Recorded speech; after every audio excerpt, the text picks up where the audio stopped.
부활절 셋째 주일입니다. 도래하는 하나님 나라라는 제목으로 말씀 함께 나누겠습니다. 지난주에는 이제 총선이 있어서 그런지 어떤 이슈들이 다 정치 이야기로 좀 수렴되는 것 같습니다. 그런데 이제 엊그제 4월 11일은 우리나라 대한민국 임시정부 수립 105주년이었다고 합니다. 1919년 4월 11일 중국 상해에서 독립지사들이 임시정부를 세웠던 것입니다. 저도 한 5년 전에 숭실대학교 탐방 답사팀과 함께 이 중국을 갔다 왔는데 바로 이 상해 임시정부를 한번 들른 기억이 있습니다. 일제강점기 시절에 국권을 상실한 성각자들이 이 민족해방과 우리 시민들의 주체적 참여를 간절히 염원했죠. 국호 우리나라 대한민국도 바로 이때서야 비로소 등장하기 시작을 했습니다. 그래서 임시정부 수립과 함께 이 독립지사들은 대한민국 임시헌장도 발표를 하게 됩니다. 그래서 읽어보니까, 제가 찾아보니까 약 10조로, 총 10조로 구성된 이 임시헌장에는 대한민국은 민주공화제이고 인민은 일체 평등하고 또 종교, 언론, 출판 등의 자유를 향유한다. 이렇게 선언하고 있습니다. 그런데 제가 이 조항을 읽다가 굉장히 새롭게 들어온 대목이 하나 있었습니다. 그것은 제7조의 이러한 부분인데요. 제가 한번 읽어드리면 이렇습니다. 대한민국은 신의 의사에 따라서 건국한 정신을 세계에 발휘한다라는 구절입니다. 여기서 신의 의사라는 말이 있습니다. 이 신의 의사라는 것은 하나님의 뜻이라는 말로 표리될 수 있습니다. 그러니까 하나님의 뜻에 따라서 대한민국은 건국한 정신을 세계에 발휘한다라는 의미죠. 도대체 이 어떤 다소 이제 종교적으로 느껴지는 이 문장이 어떻게 임시헌장에 삽입되었을까 궁금했습니다. 이 맥락이 대한민국을 어떤 신정 일치의 국가로 세우겠다는 의미는 분명 아닐 것입니다. 하지만 건국을 어떤 인간적 계획과 의지로만 둔 것이 아니라 인간의 계획을 넘어서는 어떤 초월적 존재에 두고 있었다는 사실은 명확해 보입니다. 상해 임시정부가 수립되는 과정에서 크게 기여한 단체가 하나 있습니다. 그 가운데 하나가 바로 신한청년단인데요. 신한청년단의 당원 가운데는 기독교인들이 상당수 있었습니다. 그들의 이름 몇몇은 이렇습니다. 여운형이라든지 선우혁, 김규식, 김구 같은 인물들입니다. 약 20명 정도가 있다고 합니다. 비율로 보면 75%가 바로 기독인들입니다. 바로 이러한 신앙인들 때문에 앞서 말씀드린 임시헌장에서 하나님의 뜻에 입각해 건국정신을 세계에 발휘하겠다라는 일념이 반영될 수 있었다라고 보여집니다. 이렇게 임시헌장에서부터 하나님의 뜻을 갈망한 것은 우리나라의 기초가 하나님 나라를 건설하는 것과 결코 유리되지 않는다라는 것을 말해줍니다.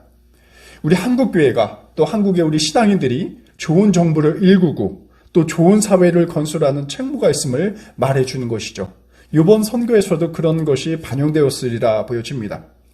그리고 우리의 이상적인 공동체 모델이 바로 예수께서 꿈꾸셨던 그 하나님 나라를 이 땅에 세우는 것이다 라고 말씀드릴 수가 있습니다. 예수 시대로 한번 돌아가 보도록 하겠습니다. 당시 예수님이나 제자 공동체 이외에도 하나님 나라를 꿈꾼 자들이 굉장히 많이 있었습니다. 특히 유대 공동체가 그런데요. 유대 공동체는 예전에 이제 예언자들이 예언했던 그 새 하늘과 새 땅, 이 주제를 가지고 하나님 나라를 세우고자 했습니다. 가령 이러한 파당들이 있었습니다. 기원전 2세기에 금욕과 수도 생활을 하면서 이 급진적인 민족주의 운동을 했던 SNF파가 있었고요. 또 유대교의 경건주의 분파로 예수께 한때 대적했던 이 바리새파도 나름 자신들만의 하나님 나라를 세우고자 이렇게 노력했습니다. 또 과격한 민족주의 단체로 로마 제국에 폭력으로 맞선 젤롯당, 열심당이라고도 하는데요. 이 당도 새로운 나라를 나름 희망한 것이죠. 하지만 이들은 예수께서 이해하시는 하나님 나라와 굉장히 달랐습니다. 때로는 과도한 율법주의를 따르고요.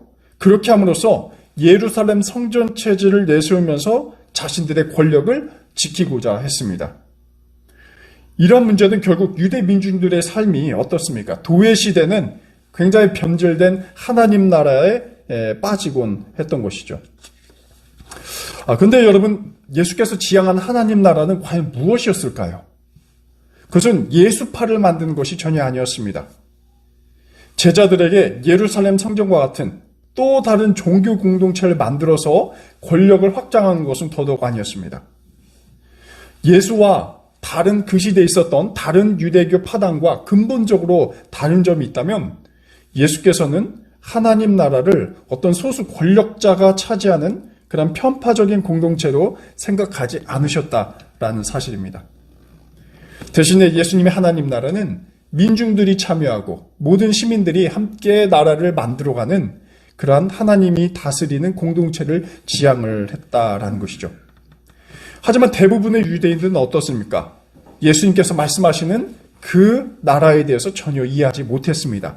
이 때문에 복음서에서는 예수와 유대 지도자들 사이에 특히 바리새인 같은 경우가 그런데요. 이들 사이에 논쟁이 끊임없이 이루어지게 되는 것이죠. 오늘 아침 우리가 묵상한 누가복음 11장 14절 이하의 말씀도 바로 그 한 예입니다. 이 본문은 바알세불 논쟁으로 우리에게 알려져 있습니다.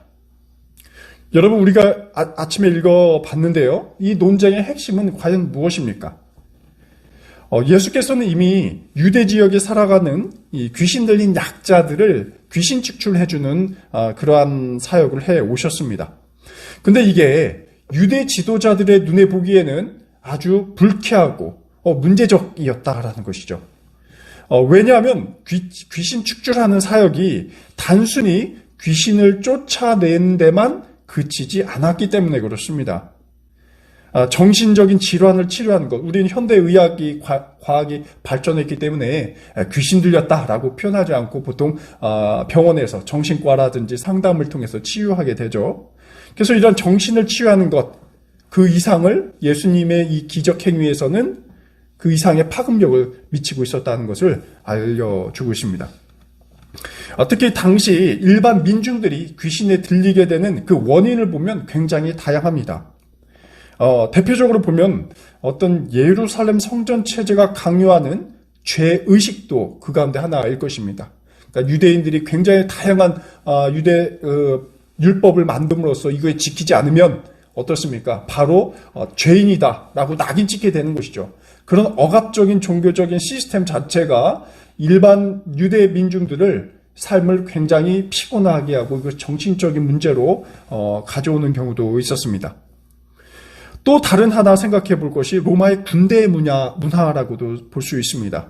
정신분열을 야기하는 어떤 군사주의 문화가 바로 이 경우에 해당합니다. 성경에도 사실 이런 사례가 나타나요. 군대 귀신, 이 레기온이라는 귀신에 들린 광인을 예수께서 치유해 주시는데 그것도 바로 이 귀신 축출 이야기와 관련이 있습니다. 그렇기 때문에 예수님의 이 귀신 축출은 로마 사회에 대한 비판이고 또 예루살렘 유대 지도부의 어떤 억압적인 종교적인 삶, 이에 대한 비판도 동시에 내포하고 있는 것입니다. 그런데 이 유대 지도부들은 예수님의 이런 귀신 축출 행위가 갖는 사회적 의미를 너무나도 잘 알고 있었습니다. 여기에 종교적 권력을 독점하려는 유대 성직자들이 보기에는 그렇기 때문에 자신들의 이 예수님의 귀신 축출 행위가 자신들에 대한 비판임을 알고서 이 예수님을 굉장히 경쟁 상대로 보시면서 제거하고자 했던 것이죠. 어떻게 해서든 예수님의 흠집내어서 대중 앞에서 망신을 주고 권위를 떨어뜨리게 하는 것이 바로 이러한 논쟁의 목적이었습니다.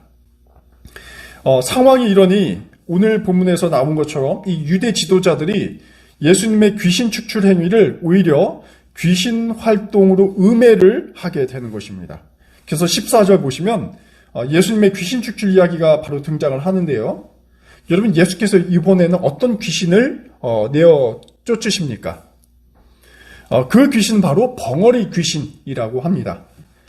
벙어리 귀신이 그 사람을 집에서 말을 하지 못하게 했다라는 것이죠.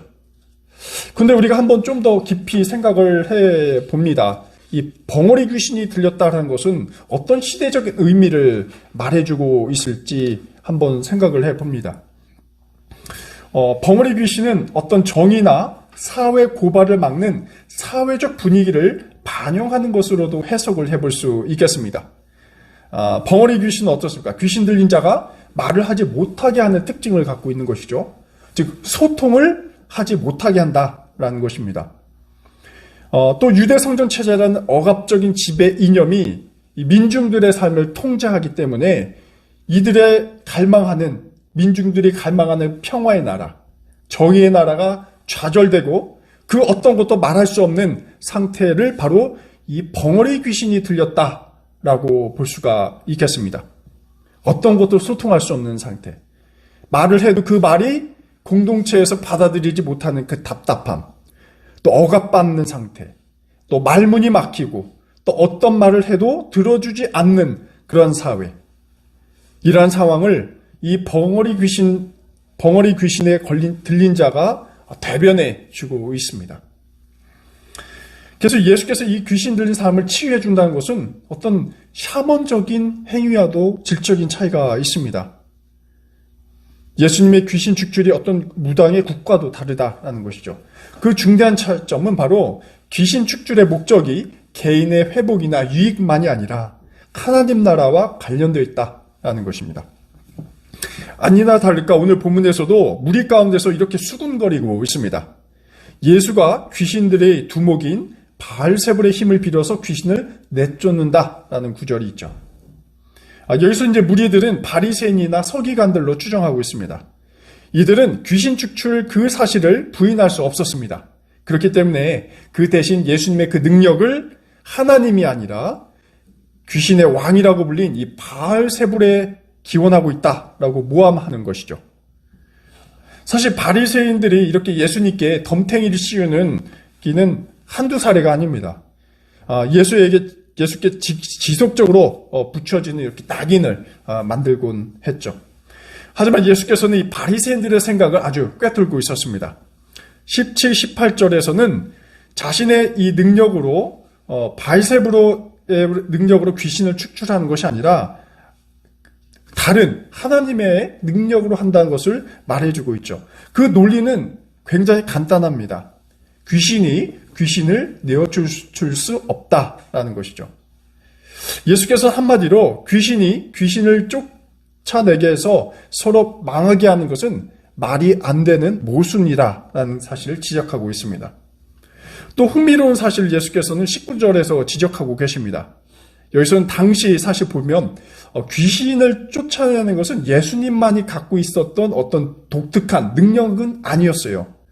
예수뿐만 아니라 당시 랍비라든지 유대 지도자들 중에서도 귀신 들린 사람을 고친 일이 빈번했습니다. 근데 유대인들은 이러한 귀신을 쫓아내는 행위가 하나님의 능력이다라고 고백을 해왔죠. 바리새인들도 마찬가지였습니다. 이들도 귀신 쫓아내는 일을 굉장히 잘 했습니다. 그런데 이렇게 본다면 만일 예수께서 귀신을 쫓아내신 것이 바알세불의 능력으로 행한 것이라면 바리새인들이나 서기관들 어떻습니까? 이들의 귀신 축출 행위도 마찬가지일 수 있다는 그런 오해를 살 수밖에 없게 되는 것이죠. 그래서 예수께서는 자신이 바알세불의 능력을 빌었다는 이 바리새파의 주장을 반박하십니다. 그리고 결국은 오히려 바리새파들이 꿀먹은 벙어리가 될 수밖에 없게 됩니다. 성경에서는 예수께 반박당한 자들의 어떤 모습을 표현하고 있지 않지만 우리는 쉽게 상상을 할 수 있을 것 같습니다. 예수님의 논리를 듣고 어떠한 반론도 펼치지 못하는 그 바리새인들의 굉장히 당혹스러운 모습을 쉽게 떠올릴 수 있습니다. 그리고 진짜 여기서 우리가 생각해 볼 것은 진짜 벙어리 귀신 들린 자는 누구일까? 그것은 바로 예수께서 치유한 그 민중이 아니라 오히려 권력을 호령하던 바리새파임이 명백해집니다. 왜냐하면 이들은 적어도 그 순간에 예수님의 이 정당한 논리를 반박할 수 없었기 때문에 그렇습니다. 근데 오늘 핵심인 구절이 20절에서 등장하고 있습니다. 예수께서는 바리새인들에게 이렇게 말씀하시죠. 내가 하나님의 능력을 힘입어서 귀신들을 내어 쫓으면 하나님 나라가 너희에게 이미 온 것이다 라는 대목입니다. 굉장히 흥미롭게도 예수께서는 난데없이 자신의 귀신 축출 행위를 하나님 나라와 연결시키고 있습니다. 어찌 보면 우리가 정신으로부터 좀 자유롭게 됐다, 귀신을 축출당했다, 이것은 개인적 문제이지 않습니까? 근데 예수님께서는 이 개인적인 사적 문제를 하나님 나라라는 어떤 하나의 공동체적 사건으로 연결시키는 것이죠. 여기서 이 대목, 하나님 나라가 너희에게 이미 온 것이다 라는 핵심 문장이 있습니다. 근데 이 문장을 좀 더 원문에 가깝게 번역을 하면 이렇습니다. 하나님 나라가 아직 완성된 것은 아니지만 볼 수 있고 느낄 수 있을 정도로 실현되기 시작했다라는 이야기입니다. 좀 번역이 좀 오류가 있습니다. 누군가는 저도 그런데 하나님 나라를 과연 이 땅에 실현하는 것이 실제적으로 가능한 일인가? 물음을 제기할 수 있습니다. 굉장히 타당한 질문이죠.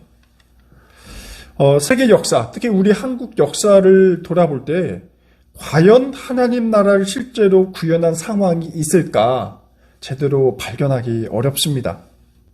우리 인간의 근본적인 한계 상황 때문일 것입니다. 오히려 반대로 우리 하나님 나라와 멀어져 가는 상황을 우리는 더 많이 듣고 더 많이 목격합니다. 오늘 이시재 선생님께서 기도 가운데 말씀 주셨는데 이미 전쟁이 그치지는 않고 있고요. 이미 가자 지구에 수많은 무고한 여성과 아이들이 지금 이 순간에도 죽어가고 있습니다. 과연 이러한 때에 우리 기독교인이 존재한다는 것, 교회가 존재하는 것, 왜 존재해야 되는가, 존재 목적에 대해서 우리가 한탄해하고 비관적일 수밖에 없습니다. 오히려 하나님 나라와 계속적으로 멀어져 가는 상황을 목격하는 것이죠. 교회도 마찬가지입니다. 근데 우리가 하나님 나라에 대한 염원을 포기하지 않는다면 적어도 오늘의 본문과 같은 상황을 만들 수는 있겠다 봅니다. 하나님 나라가 아직 이루어진 것은 아니지만 그 나라를 볼 수 있고 느낄 수 있을 정도로 우리가 실현하는 것입니다. 앞서 제가 이제 상위 대한민국 임시정부 이야기를 꺼냈습니다. 사실 그 당시 독립지사들이 살던 그 시기에는 해방된 국가, 민주적 국가를 보지 못했을 수 있습니다. 그것이 실현 불가능한 것은, 하지만 그것이 실현 불가능한 것은 전혀 아니었습니다. 우리는 지난 역사 속에서 위정자들의 부정선거도 목격했고요. 부패와 잘못을 기억하고 있습니다. 하지만 이에 못지않게 이 땅에 정의롭고 평화로운 공동체를 만들려는 수많은 희생자와 또 정의로운 사람들을 목격하고 있습니다. 물론 완벽하지는 않습니다. 다만 오늘 본문의 말을 빌리자면 완성된 것은 아니지만 볼 수 있고 느낄 수 있을 정도로 사회는 진보해 가고 있습니다. 물론 우리가 이것에 자족하자라는 이야기는 아닙니다. 우리 신앙인은 우리의 삶이 더욱더 하나님 나라에 가깝도록 기도하고 갈망해야 할 의무가 있습니다. 오늘 본문으로 다시 돌아와 보면 예수께서 자신의 기적이 하나님의 능력을 통해서 일어난 것이라면 그것은 바로 바리새인들에게 하나님 나라를 체험한 것으로 이렇게 말씀하십니다. 그렇기 때문에 예수님의 귀신 축출 사건은 다분히 개인적인 해방이 아니었습니다. 벙어리 귀신으로부터 자유함을 얻은 사람은 이제 어떻게 됩니까? 이 치유 효과가 말을 하게 된다라는 것이죠. 자신이 원하는 말을 한다는 것은 그가 속한 공동체와 소통을 할 수 있게 되었다는 점을 의미하고 있습니다. 굉장히 중요한 대목입니다.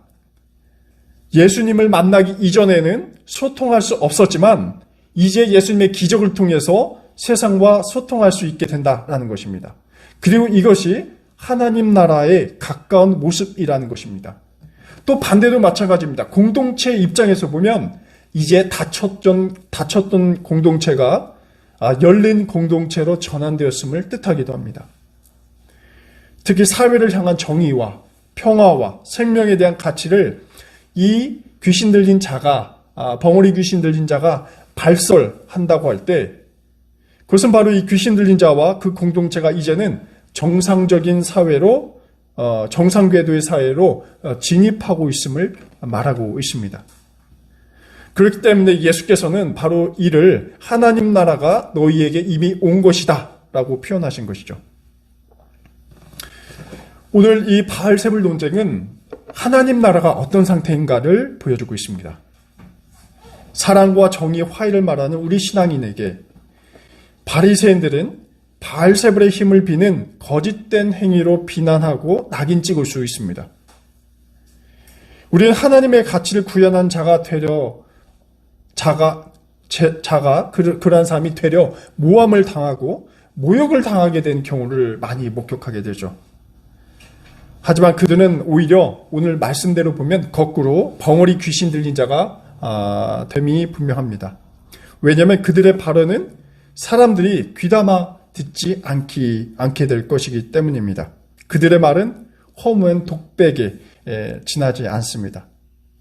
하지만 주님께서는 하나님 나라의 이 질서를 말할 수 있도록 입을 여시고 또 그 진실된 말을 우리에 통해서 나오게 하십니다. 우리 신앙인들이 지향해야 될 것이 있다면 바로 이 하나님 나라를 이 세상 속에서 어떻게 만들어갈 것인가에 있습니다. 그리고 사람들은 볼 수 있고 느낄 수 있을 정도로 그 하나님 나라를 경험하게 하는 것이 중요합니다. 초대교회 제자들은 바로 이러한 삶을 살았습니다. 아직 오지 않은 하나님 나라를 예수님의 신앙을 통해서 맛보며 살았습니다. 바로 이러한 신앙이 오늘 우리가 살아가야 될 교회의 방향과 또 희망은 아닐까요? 우리 낙산교회 교우님들께서 주님께서 주시는 이 하나님 나라를 체험하고 또 그 안에서 삶의 풍요와 행복이 넘쳐나시길 간절히 기원합니다. 기도하겠습니다.